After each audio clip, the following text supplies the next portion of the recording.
아까 원장님 말씀하신 것처럼 조심할 게 있나? 라는 그런 처음 이 질문을 봤을 때 뭘 조심해야 되지? 뭐 이런 생각이 좀 저도 들었는데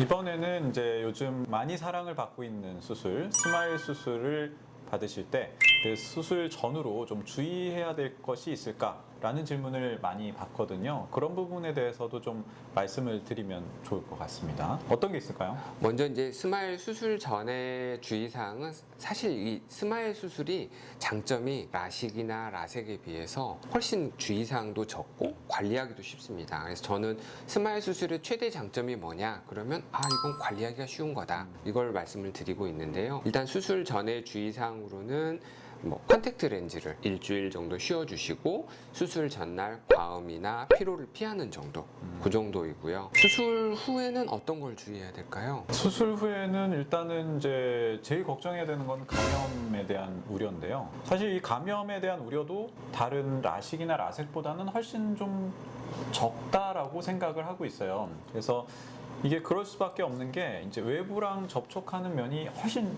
적습니다. 그렇죠. 스마일 수술에서는 네. 라섹처럼 상피를 완전히 벗겨내지도 않고 라식처럼 이제 절편이라고 해서 이제 한 270도 가량을 삥 둘러서 절단면이 생기는 그런 부분들이 사실은 세균의 침투 경로가 될 수 있는데 스마일 같은 경우에는 아주 적은 절개만을 통해서 수술이 이루어지기 때문에 그 세균이나 그런 곰팡이균 같이 우리가 걱정하는 그런 균들이 침투할 수 있는 경로가 훨씬 줄어들기 때문에 이론상으로는 감염의 가능성도 더 낮다라고 보고 있죠. 하지만 또 그렇다고 100% 감염으로부터 안전하다라고 할 수 있는 것도 아니기 때문에 그래도 조심은 좀 하셔야 될 것 같아요. 특히 이제 수술 직후에 뭐 라식이나 라섹 같은 경우에는 세수하시는 거를 좀 저희가 이제 좀 자제하시라고 부탁을 드리는데 스마일 수술 같은 경우에는 뭐 일주일은 아니더라도 그래도 초기 며칠 정도는 저는 개인적으로는 세수를 하지 말고 좀 조심을 하시라고 말씀을 드리고 맞습니다. 있습니다. 이제 며칠간은 눈에 물이 들어가지 않도록 조심해 주시는 게 좋고 마찬가지 이유로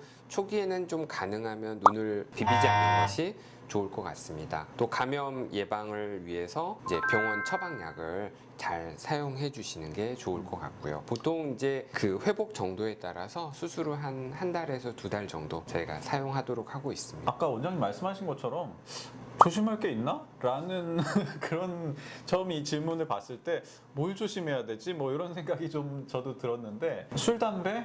그런 그쵸. 것도 조금은 네. 저희들이 아무래도 자제를 하시라고 말씀을 그죠. 드리고는 있죠. 흡연도 좀 피해 주셔야 되고 음주도 수술 초기에는 좀 피해 주시는 게 좋습니다. 그거는 근데 이제 모든 수술에 다 해당이 되는 부분일 것 같고요. 건강해지죠. 네.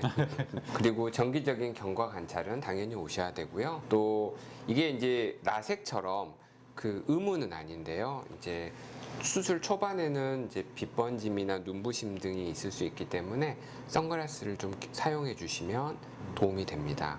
그리고 회복 기간은 당연히 눈의 피로도 좀 최소화해 주셔야 되고요. 그렇죠. 아무래도 이게 오히려 이게 크게 불편이 없고 신경 쓸 게 적다 보니까 병원에 너무 안 오신다든가 뭐 이런 부분이 또 좀 문제가 될 수도 있을 것 같고 해서요. 그냥 이제 의사가 지시하는 날짜에 오셔가지고 경과 관찰 하시면은 큰 문제는 없을 것 같습니다.